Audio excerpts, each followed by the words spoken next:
You know, sometimes life is difficult. Sometimes life is like an Italian girl getting ready for prom. You just shave your nipples and your mustache and you hope for the best. So this is the Neo 8 Sunfire. These are a couple of designs I had. This is the one, so this is a hybrid ceramic Neo design. I put the ceramic on there mostly because I wanted to push it. The guy that wanted these, or wants this, isn't quite giving me the time that I need. I'm really busy right now. So I hate rushing, but yeah, I'm like, I got to get this guy off my back. Plus he's all like, I got a history of violence. I'm like, okay, you're not allowed at the property anymore. But on second thought, I probably should have put the Neo at the base. You want it as far away from the heat source, which is the coil, as much as possible. I went ahead and wrapped these in the contact cement that you use for speaker boxes, all that stuff. And this is just speaker box carpet. So it doesn't have to go all the way around because the coil is going to rub against that. So that's what it wants to do. Like we talked about before, this is the original, this is what Tilo did. So TC Sounds. So I'm just sort of copying his. The other thing was the original coil that Tilo came up with was for the Sunfire 8 is a 6-layer all copper coil. It's very, very heavy.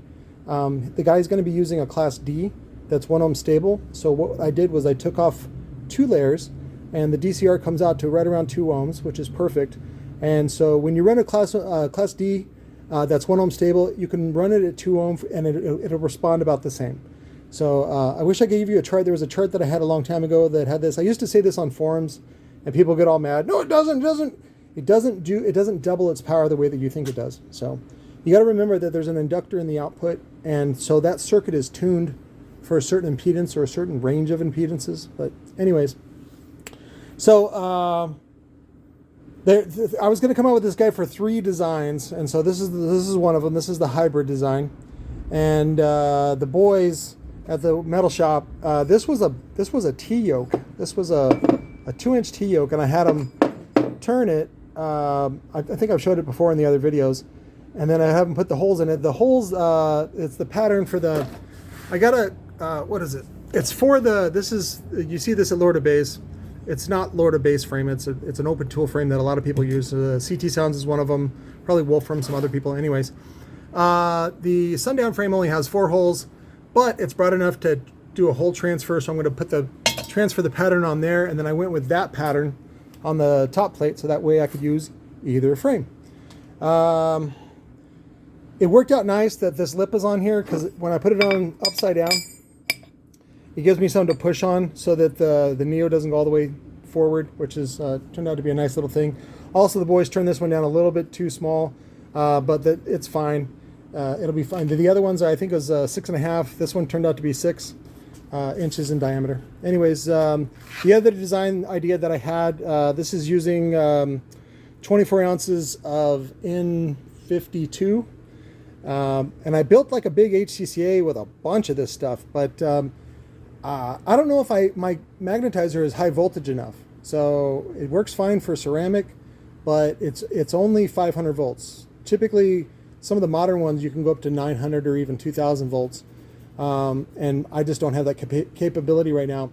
If I use the other magnetizer, maybe because the coil, the discharge coil is so much larger than the one I'm using now. So, but the third design, I wanted to try this. This is the Sirwin Vega S-Max shallow. It was used with the 12-spoke frame. The Neo motor was on the front of it. I think that's what this was for. Was a screw that held it, the housing in place, or the it's probably like a loop, so that you could create a gap. But anyways, I took it off, and I wanted to just put these on. I just wanted to put these on there, and then bolt them there. But the problem is that they're too big in diameter. And I asked the machine shop, I'm like, hey, can you guys just cut these with your cool liquid cooled bandsaw? He's like, nope, it's not cutting that Neo. And so, that was the other thing. I had problem solving. So I didn't really want to waste time having them cut stuff, and so I figured out that you could actually just put it in the vise halfway and then knock it with the old. This one is the. This is the one from Walmart. I like this one better. Plus, it was like $3 cheaper. It's fucking great.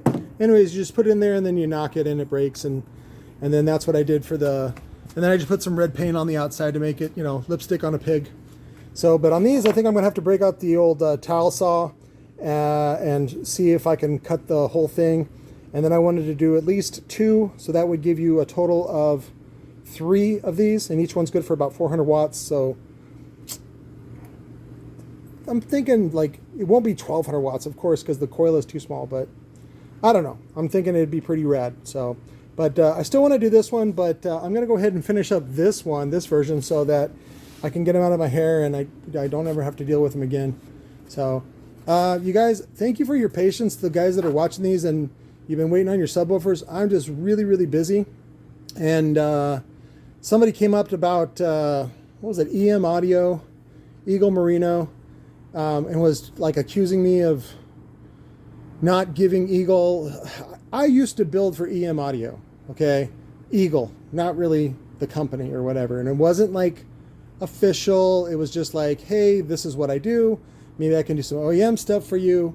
I was doing color frames before Eagle was. In fact, I was the one that gave him the idea for the, I'm like, yeah, just get it powder coated. And then if you notice, he just uses lower to base frames, which, or not lower to base frames, lower to base motors. So, which is fine. Those are great. And that way you can buy a big woofer, resell it, make a profit without having to buy, you know, 500 pieces, 1,000 pieces. So, but I never burn people. I don't know how to tell you this. I never keep their stuff. I don't want any drama. I don't want any of that bullshit. Now, do people being drama to me? Fuck yeah. I had a guy in here earlier that's got like really bad OCD, and he come to me for my help, and I tried to help him, and then he's like not doing what I asked him to do, and I'm like, okay, you got to go. And then people get mad that I ask him to leave. So anybody that's ever bitter about me on the internet, the only thing that I did was take away whatever I was giving you. So it wasn't yours in the first place. It was mine. I'm taking it back. That's all. Or I just say, no, thanks. You know, that's the worst one. That was the worst one for my mother, is when I just said, you know, I got to go. Like, I didn't call her a crazy bitch to her face, even though I did call her Crazy Lenny for like years and years and years. And it was like she thought it was like crazy, like zany, like, yeah, she's a zany. It was really because it was a double entendre. So it's because she's really crazy. And then when she found out about it, she got a little butthurt. But, oh, I wanted to show you this one with the thing. Anyways, crazy people, stay away. I got enough relatives that already do shit like that, so I don't need that. But there was that design. So, and we wanted just maximum surface area on this, but with minimal machining. So, which is what they call elegant design. So I tried to do that one. I don't know if that one's going to work, but I'm going to put it together and we're going to test it and see what I'm really excited about this one. So, because this one's already zapped, it's already charged. And we'll also see how it works on the what is it? It's not a table saw, tile saw. The tile saw, which is a wet saw and a diamond blade. So that shouldn't have any problems with that. I am making some more videos for you guys. Thank you for watching. We'll talk to you later.